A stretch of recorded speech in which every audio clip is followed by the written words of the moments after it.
అదరగొట్టే కారం రంగు రుచి ఆచి కారం పొడి.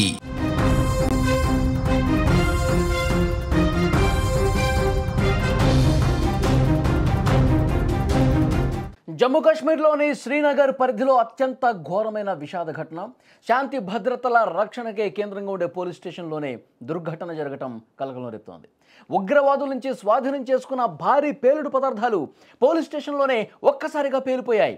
ఈ అనూహ్య ఘటనలో 7 కీలక అధికారులు సిబ్బంది ప్రాణాలు కోల్పోయారు. 27 మంది తీవ్రంగా గాయపడటం జరిగింది. శ్రీనగర్లోని నౌగాం పోలీస్ స్టేషన్లో రాత్రి 11:22 సమయంలో ఈ ఘటన జరిగింది. పేలుడు ధాటికి దాదాపు 300 మీటర్ల దూరంలో శరీర భాగాలు పడ్డాయని స్థానికులు చెప్తా ఉన్నారు. భారీ పేలుడుతో ఒక్కసారిగా మంటలు కూడా చెలరేగాయి. దట్టమైన పొగ వ్యాపించింది. శిథిలాల కింద చాలామంది చిక్కుకున్నారు. రెస్క్యూ సిబ్బంది సహాయక చర్యలు చేపట్టారు. పోలీస్ స్టేషన్లో పార్కింగ్లో ఉన్న పలు వాహనాలు కూడా మంటలు అంటుకున్నటువంటి పరిస్థితి. అర్ధరాత్రి సమయంలో సరిగ్గా ఒక్కసారిగా బ్లాస్ట్ అవుతున్నటువంటి పరిస్థితుల్లో మొత్తం అక్కడ ఉన్న భూమి కూడా కంపించిన పరిస్థితి. స్థానిక ప్రజానీకం తీవ్రంగా భయకంపితులకు గురయ్యారు. పోలీస్ స్టేషన్లో ఇది జరగటంతో ఆ పోలీస్ స్టేషన్లో ఉన్నటువంటి పోలీసులు కొంతమంది సిబ్బంది కూడా ఆన్ ది స్పాట్ చల్లా చెదురైపోయి మొత్తం వాళ్ళ శరీర భాగాలు కూడా తునాతునకలై చనిపోయినటువంటి పరిస్థితి అంటే ఎంత ఘోరమైనటువంటి విషాదమో అర్థమవుతుంది.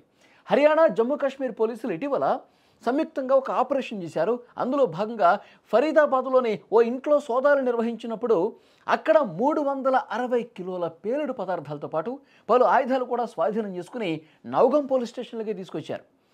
ఆ పేలుడు పదార్థాలు తనిఖీ చేసేందుకు రాత్రి సమయంలో ఫోరెన్సిక్ టీంను రంగంలోకి దించారు. ఈ టీం సాయంతో ఆ పదార్థాలు పరిశీలిస్తుండగా ఊహించని విధంగా ఒక్కసారిగా బ్లాస్ట్ అయిపోయినటువంటి పరిస్థితి ఉంది. పోలీస్ స్టేషన్ ప్రాంగణం మొత్తం కూడా ఒక్కసారిగా దద్దరిల్లిపోయింది. పూర్తిగా పోలీస్ స్టేషన్ మొత్తం తునాతునకలైపోయింది. ఆ శిథిలాల కింద చిక్కుకొని ఇరుక్కుని మరికొంతమంది సిబ్బంది కూడా ప్రాణాలు వదిలిన పరిస్థితి. ప్రమాదంలో అక్కడే పోలీసులు ఉన్నారు, ఫోరెన్సిక్ అధికారులు ఉన్నారు, ఒక తహసీల్దార్ ఉన్నారు, 2 రెవెన్యూ అధికారులు ఉన్నారు. స్పాట్లోనే 9 మంది చనిపోయారు. మొత్తం 27 మందికి తీవ్ర గాయాలైనటువంటి పరిస్థితి ఉంది. ఈ సంఘటనతో వెంటనే అధికారులు హుటాహుటిన అక్కడికి చేరుకున్నారు. గాయపడ్డ వాళ్ళని హుటాహుటిన ఆర్మీ ఆసుపత్రికి తరలించారు. Sher-e Kashmir Institute of Medical Sciences ఆసుపత్రికి తరలించి అక్కడ చికిత్స అందిస్తూ ఉన్నారు.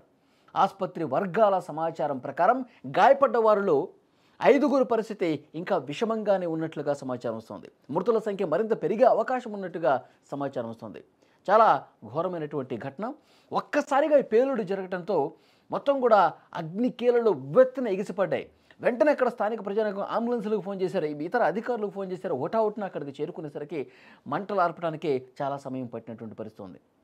ఒకసారి మీకు అక్కడ దృశ్యాల్లో కూడా చూడొచ్చు, సీసీ కెమెరాలో రికార్డ్ అయినటువంటి దృశ్యం. ఒక్కసారిగా పేలుడు జరిగిన తర్వాత మంటలు ఏ విధంగా ఎగసిపడతా ఉన్నాయో చూడొచ్చు. దాంతోపాటు అక్కడ ఏ విధంగా రెస్క్యూ కార్యక్రమం జరుగుతుందో కూడా చూస్తున్నాం. మొత్తం చల్లా చెదిరైపోయినాయి. మొత్తం శిథిలాలు ఏ పీస్కి ఆ పీసు ఓడి పడిపోయినటువంటి పరిస్థితి ఉంది.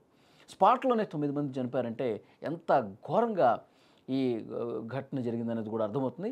అక్కడ ఆసుపత్రిలో దృశ్యాలు కూడా మీరు చూస్తూ ఉన్నారు. హుటాహుటిన ఆసుపత్రికి బాధితుల్ని తీసుకొచ్చారు. అందులో పోలీసులు ఉన్నారు, ఫోరెన్సిక్ సిబ్బంది ఉన్నారు. ఎందుకంటే ఉగ్రవాదుల నుంచి తీసుకొచ్చినటువంటి ఏవైతే వాళ్ళ నుంచి స్వాధీనం చేసుకున్నటువంటి ఈ పేలుడు పదార్థాలు ఏవైతే ఉన్నాయో వాటన్నిటిని కూడా నౌగాం పోలీస్ స్టేషన్లోనే ఉంచారు. ఎందుకంటే నౌగాం పోలీసులే ముందుగా ఉగ్రవాదులకు సంబంధించిన సమాచారం వాళ్ళు ఏ గదిలో పేలుడు పదార్థాలు పెట్టుకున్నారు. ఎందుకంటే దేశవ్యాప్తంగా పెద్ద ఎత్తున దాడులు చేయడానికి ఉగ్రవాదులు ప్లాన్ చేసుకుని పేలుడు పదార్థాలు భద్రపరిచి పెట్టారు. వీళ్ళ కుట్రను భగ్నం చేసింది నౌగాం పోలీసులే.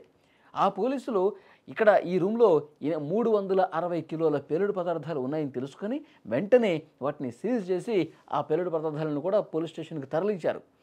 అయితే ఫోరెన్సిక్ నిపుణుల సాయంతో రెవెన్యూ అధికారుల సమక్షంలో వాటిని ఆ శాంపిల్స్ తీసుకుంటున్నారు. వీళ్ళు ఈ పేలుడు పదార్థాలు ఎలా తయారు చేశారు, ఈ పేలుడు పదార్థాల్లో ఎలాంటి రసాయన పదార్థాలు వాడారు, ఇవన్నీ కూడా వాళ్ళు తెలుసుకునే దాంట్లో భాగంగా శాంపిల్ సేకరిస్తుండగా పోలీస్ స్టేషన్లో ఒక్కసారిగా పెద్ద ఎత్తున బ్లాస్ట్ అయిపోయినటువంటి పరిస్థితి. ఆ సమయంలో స్టేషన్లో ఉన్నటువంటి పోలీసులు, ఈ శాంపిల్స్ తీసుకున్న ఫోరెన్సిక్లు, తర్వాత రెవెన్యూ ఆఫీసర్లు అందరూ కూడా దాదాపు 9 మంది మొత్తం వాళ్ళ శరీర భాగాలు పీసులాగా అయిపోయి 300 మీటర్ల దూరంలో పడ్డాయంటే ఆ ఫోర్సు, ఆ అమోనియం నైట్రేట్ పేలుడు ఎంత విధ్వంసం చేసిందో కూడా అర్థమవుతుంది.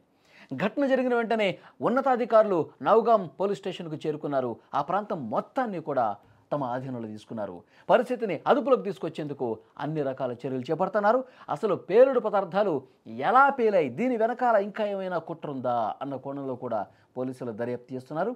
ఈ ఘటన మీద కేంద్ర హోంశాఖ ఉన్నతాధికారుల నుంచి నివేదిక కోరినట్టు సమాచారం. దేశ భద్రతకు సంబంధించిన విషయంలో మరింత సమాచారం అందాల్సినటువంటి అవసరం ఉంది.